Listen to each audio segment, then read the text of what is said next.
Greetings, salutations, and welcome to Sportslook, the sports television program for the high plains of West Texas and eastern New Mexico. I'm your host, Doc Elder, and to quote the lyric from a Taylor Swift song, we've come back stronger than the 90s trend. Indeed, we're going to have two new head coaches on tonight. We're going to have Eric Belcher, the new women's soccer coach. We're going to have Josh Harden. He's the new cross country coach. I'll finish up with an overtime, but as always, I'll start out with an Eastern recap.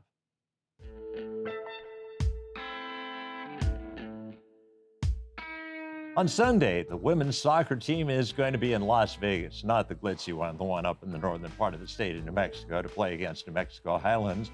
On Saturday, the Greyhound men are going to be in Missouri. They're going to be playing against Missouri S&T.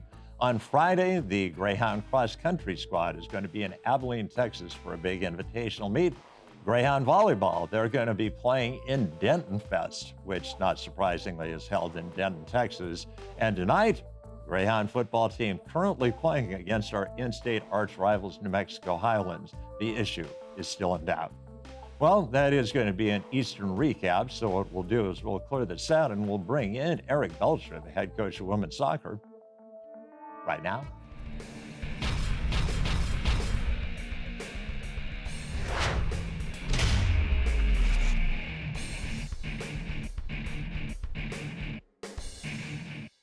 Welcome back to Sportslook, and a privilege to bring to the set of Sportslook for the very first time the new head coach of women's soccer at Eastern New Mexico University, Eric Belcher. And Coach, welcome to Sportslook.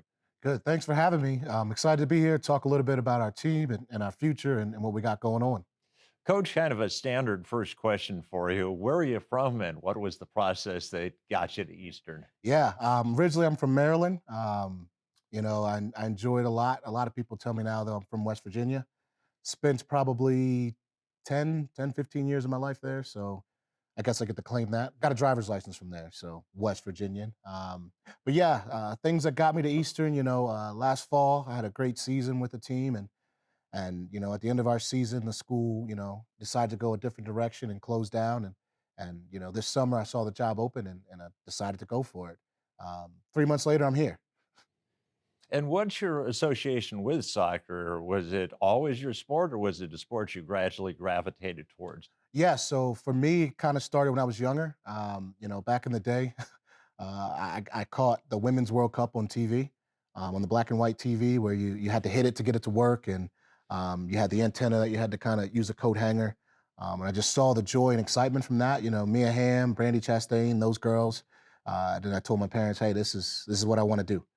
Then probably like 2 weeks later, you get the flyer in the mail, like, "Hey, sign up for Rec Sports," and the rest is history.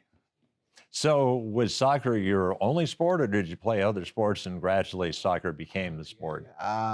Soccer was my only sport in terms of like I would say organizational sports. I did play like baseball and football and stuff like that around the neighborhood. But when it came to playing and paying, it was soccer. So from when I was about 6 to now, just straight soccer. I can play other sports though. So what position did you play growing up? I was a forward. I was very fast. I was very strong, and I enjoyed not necessarily scoring goals, but helping our team win. And being up front, that was something that was very easy for me. So scored a lot of goals, had a few assists, but scored a lot of goals, and that was kind of what stuck with me all the way through rec, club, high school, and college. And where did you go to college? Alderson Broaddus University, Division II out in West Virginia. Spent 5 years there. Very enjoyable. Met some great people. Ended up winning the conference tournament championship my senior year. Only three seniors, me and a couple other guys, and then the rest of our mates. We enjoyed it a lot, and just a fun place to be in the middle of nowhere. Folks ask me where I'm at now, and I say I'm basically in West Virginia, except for less trees. So kind of the same atmosphere. Hoping to, produce the same thing with this team as well. But fun times in West Virginia. And actually, you were telling me that there's an interesting coincidence between the school that you were at and your current school because one of our former coaches was at that Yeah, school. yeah, yeah. Good old John, he was there. So I got to see him during alumni events and things like that. A good dude, good guy. Really loves the game. And it's happy to see that he landed back on his feet. When the program got got taken away here a couple years ago. So Well, at what point in your life did you decide that you wanted to coach? yeah, so coaching actually happened on an accident. When I graduated college, I went back home. I was working in a pharmacy.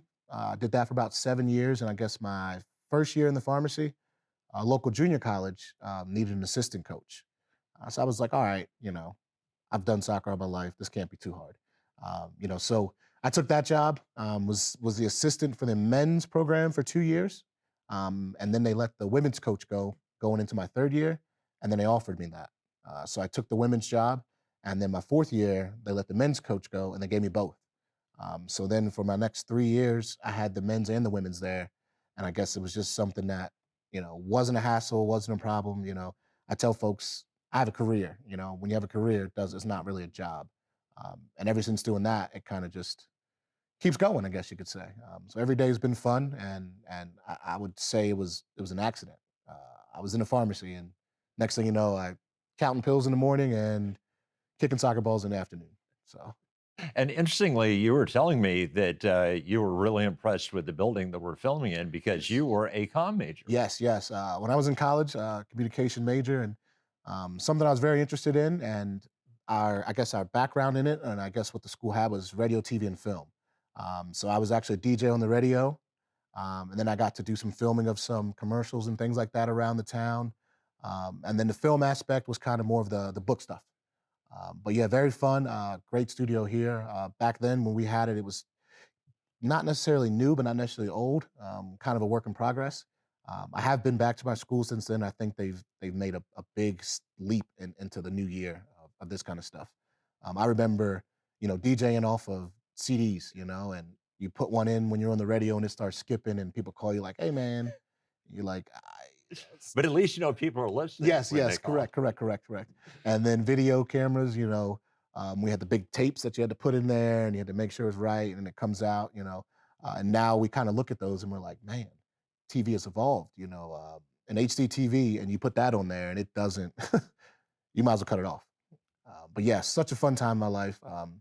Learned a lot of few things. I would say the highlight of it, I wrote for the newspaper as well, so I got to go to Obama's inauguration his first year, based on my major and them getting us press passes and things like that. So it's pretty cool. Regardless of political affiliation, that had to have been an Yes. amazing event. It was. I've never been to one, and I was happy to be at one. A lot of people, a lot of security, a lot of people, and it was cold. Well, Coach, let's talk a little bit about your adjustment to coaching. What was your really aha moment when it was like you actually started coaching? It's like I never knew this about coaching. Yeah, so I would say probably my fourth year having both the teams.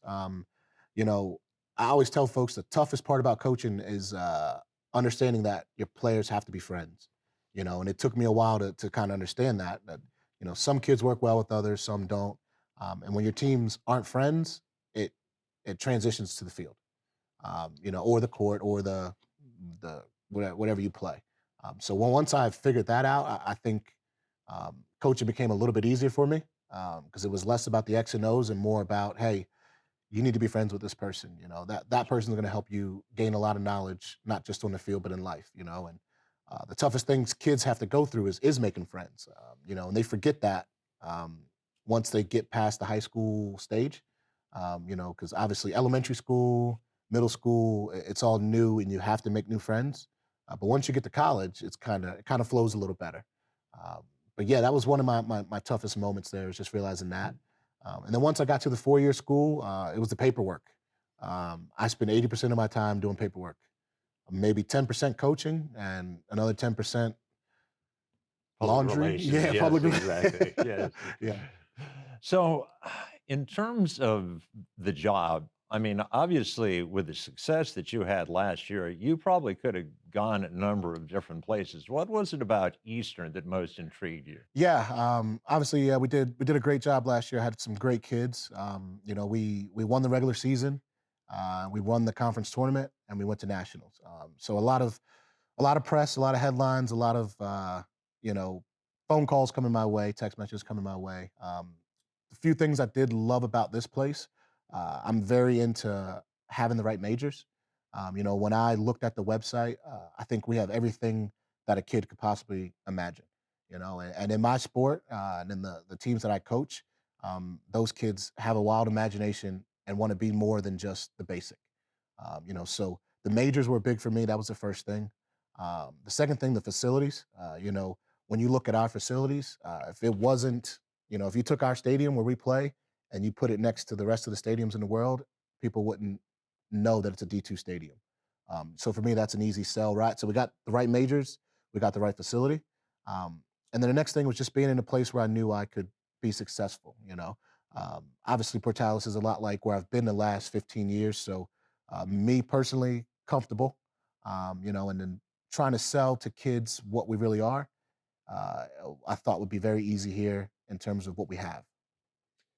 In terms of the preseason poll, not a lot of love shown Not a for lot. Eastern New Mexico University. And I think, Coach, honestly, you've already surprised people in the fact that you won one of your first two games. Yeah, yeah. We love the polls. It makes things a lot easier for us. We are happy to be last. That's great. So going into that game, you're going to think you're going to get one thing, and I can promise you, it's not going to be that. So that is exciting. And at the end of the season, we'll sit down and have a talk with ourselves to see where we landed, did we meet our goals, things like that. But yeah, won our first game. It's very difficult to win your first game as a program or as a coach when you've just met the coach. I've got here August 1st, our first game August 25th, first practice August 8th, and we're on the road 7 hours away, something like that, and we managed to pull it off. So kudos to the girls; they are doing well, and I think a lot of people are going to be very shocked when we're not a last place team. So definitely excited for that. Definitely excited. And when is the first chance that people will have to watch your young ladies in person? Yeah, we're home September 11th, I do believe. It's a We'll Sunday. Yeah, Yeah. we'll be a big game. I think it's a midday game. You can always check us out then, or we have a few games before that, which should be online. But we're excited to get off this. I think we have a 4 game road streak. Our first couple games, we're tired of being in the bus already. I can tell you that. So we're excited to be home. Hopefully, we can get some fans to the stadium and maybe enjoy a win. I don't like to, you know, say we're going to win when I like to count the chickens before they hatch. So hopefully we have a good showing and we can get a result. Well, in about the 45 seconds we've got left, when people do come out and watch you, what's the one thing you hope they leave the stadium thinking about your squad? For me, it's that they got to watch girls that enjoy doing what they came here to do. Sometimes you can see in teams where people are just angry, they're not happy. Our girls always have a positive attitude, and when we leave the field, we want them, and we want their family, their friends, maybe their little brother, their sister, their cousin, to say, "Hey, uh, little Jennifer just played, and they lost, and she still is very happy with what she's done, her team's done. She's proud of it. So I would say that's one thing you're going to find with us is that our kids are very happy regardless of the result. Um, you know, and that's huge for me. Absolutely. Well, Coach, congratulations on getting the position and Thank, best of luck this season. thank you, appreciate it. All right. Well, that is going to wrap up our first interview segment. So, what we'll do is we'll clear the set and we'll bring in Josh Harden right now.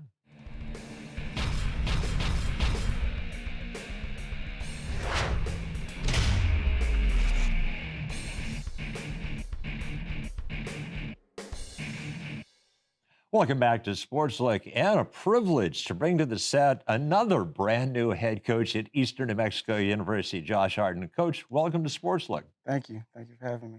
Well, Coach, the first question, where are you from and what was the process that got you to be the head coach at Eastern? So originally I'm from Fort Lauderdale, Florida. And I got here, oh man, quite a journey, going to school in the Midwest, and being able to get my coaching start out there, and just kind of working my way and had some experiences coaching junior college for a little while, and then got the opportunity to coach at a Division II school in Southern Arkansas, and was able to from there be able to gain a position here. After a year and a half stint there through the COVID period, I was able to kind of find a position and be able to land a position here. Well, obviously, you were excellent at track and field. Was track and field all that you did, or did you do other sports and then just gradually track and field became your scholarship franchise? Yeah. So I mean, growing up in Florida, it's a football state. So growing up, everybody thinks they're going to the NFL. So that was my sport I played for a long time, and then kind of got tricked into track and field. The high school coach was actually the defensive coordinator was actually the head track and field coach, and he told me the only way to start in defense was to to run track. Long and behold, he's a head track coach. So we're out there, and that's kind of how I got started. So, and was actually my avenue to actually get into college athletics. Not being a very big cat, in high school, so that was kind of my window into track, and I just kind of found my niche there and fell in love with it and went from there. So, what were your events in high school?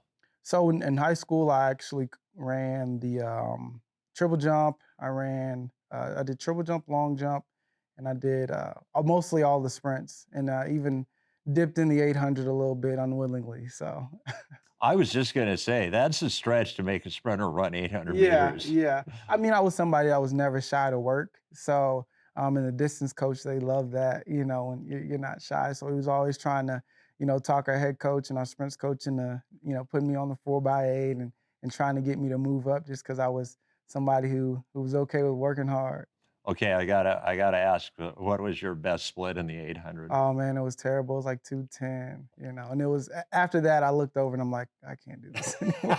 Never again. So So, what was um, your best event? So my best event happened to be the triple jump, which I wasn't anything spectacular, but for the school I did pretty well and was able to go to the regional meet in high school, and that just kind of was my niche and something I liked. And how did the scholarship offer come about? So originally, I didn't have a scholarship offer. I actually walked on to a junior college program. Yeah, so just was the only coach that reached out to me and gave me an opportunity. And for me, I wanted to get out of Florida and be able to continue athletics. So and that happened to be the opportunity for me, and I walked on. So, what was it like in Kansas City after living in Fort Lauderdale? Oh man, it was an adjustment for me. It was somebody growing up in Florida, born and raised, never seeing snow except on TV. And I think the first time I got to campus, and happened to be a mid-year kid, and the first time I got to campus, it started snowing, so it was kind of like unreal. So I loved it for like the first 2 years. Oh man. Well, I went to Northwestern University and I had some fraternity brothers from Miami, and the Yeah. first time it snowed, they were running outside and oh, it's snowing. Yeah. Then Yeah. after 3 weeks, I was like, I hate that stuff. Yeah, my love for it lasted a little bit longer, and then after I got a car too, and got in a little slip and slide, accident because of black ice and some snow. I was kind of like, yeah, I'm over I'm this. over this real fast. Well, at what point in your life did you decide that you wanted to coach track and field? So for me, I always wanted to coach, but as I was going to college and just kind of growing up, it was something I wanted to go into something to make money. That's what it was about at first, and coaching wasn't at the time I didn't know how that worked, and but I knew I wanted to be in something where I could you know earn a lot of money and live well. And then as I got into school and took a couple classes and things like that, and talking to my daddy, he told me follow your passion, something you want to do. If you do what you love, you'll never work. So, I just started on the journey and happened to have an opportunity to help out with the local high school at the junior college I went to that first year, and just kind of, I just kind of knew, that's what I wanted to do. So you actually got experience at the junior college, then you went to Kansas City, Yeah. competed. So what was your next job after you graduated from college? So I was actually blessed. Not a lot of people get the opportunity to go straight into coaching, and I was able to find a full-time coaching job as well as an admissions recruiter position to kind of go straight into coaching, and kind of had my own event group, right away, and was able to kind of build a program. So for me, it was kind of a lucky situation. Not a lot of people get those opportunities straight out of college to go into a role where they can have a big impact. We like to call them clipboard holders. A lot of positions that you get straight out of college, but I was able to kind of jump right into it, and before I knew it, I was running the show. So what was the biggest aha moment for you? I asked Eric Mhm. during the first segment what the biggest surprise he had when he actually started coaching. What was the thing about coaching you didn't really know before you actually had to become a Oh coach? my goodness. I think maybe, for me it was kind of understanding how I needed to explain and talk to the kids and also realizing the variation in athleticism, coming straight out of college and I was blessed to be a Division I athlete and being able to be around some very talented student athletes. There were some things that I thought everybody should just be able to do, and I think that was the biggest thing in my experience, just learning how to break things down and really help kids understand some of the nuances and reaching everybody at their own level of talent. I think that was the biggest thing. Like, okay, I need to, I had to work on. And I would imagine also because you talked about the fact how you were a self-motivator and a hard worker, and Mhm. not all kids would be described that way. Yeah, yeah. So that was probably another disconnect for me too. Not wanting to work hard, being involved in the sport. So I was very much had to transition from a student athlete, and I was a very demanding teammate. So that was another another moment too. Yeah, definitely having to figure out how to make sure everybody is and find the ways to motivate everybody is major. Well, and what was the selling point that got you here to Eastern as an assistant coach? I think the opportunity just to be able to bring in, those student athletes that can be at that elite level or step away, while also still being able to um, have an opportunity to bring in some developmental athletes. I think, being able to not have an overwhelming group because the school I was at previous to Eastern was, I had a wide range, a super big group of athletes and at times as a coach you feel like you may not be able to meet everybody on their level and be able to make sure they're all progressing in the right way when you have a quantity of athletes. So I think that opportunity to be able to come in and still have that variation of developmental, but also that those athletes that you can help become elite and not have a group that's so massive that you can't make sure that everyone's developing. I think that was a big pull and just the LSC conference. Just being, I'm a competitive guy, so being able to come into a conference where you have some of the top schools in the nation in Division II was something that also got me excited.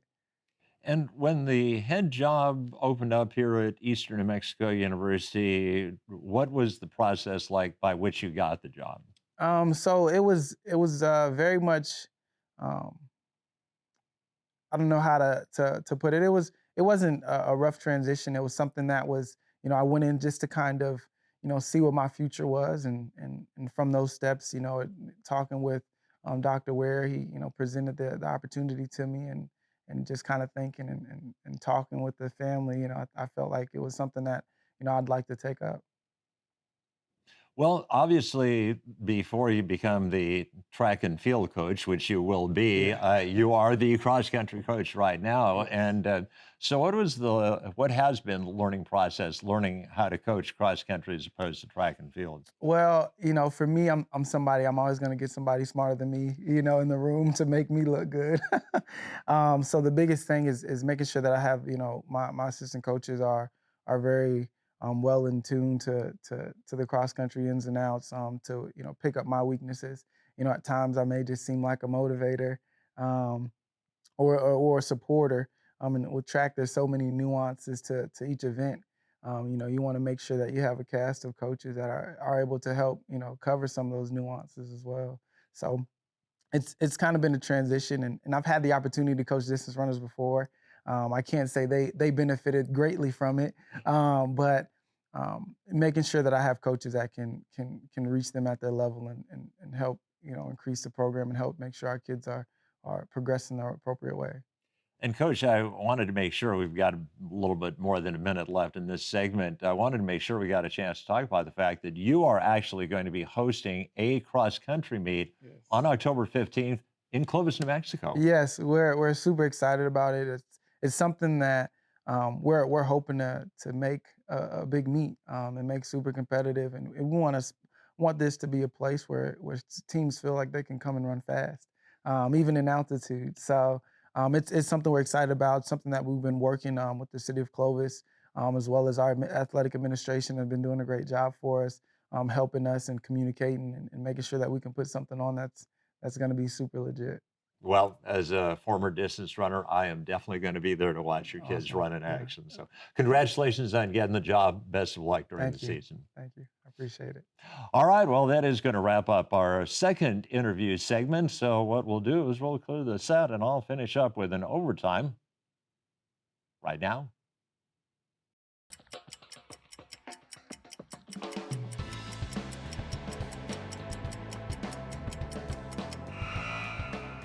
In July, Eastern New Mexico University hosted a night at the Albuquerque Isotope Stadium. It was Eastern New Mexico University night, but it was also the night that they were inducting 3 individuals into the Albuquerque Baseball Hall of Fame.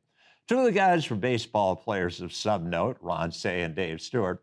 One of them was a guy by the name of Dick Moots, who was not a baseball player. So why did he get to be in the Hall of Fame? Because he designed the iconic Albuquerque Duke's logo. And in his speech, he said it was appropriate that he was being inducted on Eastern New Mexico University night because he had 4 granddaughters that had all attended Eastern New Mexico University. One of those granddaughters was named Claire Moots. And if you've been a fan of Sportslook for some time, you may remember that name because Claire Moots was a valuable part of the Sportslook team for a couple of years. Well, that is going to wrap up in overtime, and that will wrap up an episode of Sports Look. I'd like to thank my guests, Eric Belcher and Josh Harden. Had a brand new floor crew, some veterans back, but had a new floor director by the name of Dennis. So for those aforementioned people, this is Doc Elder saying, so long.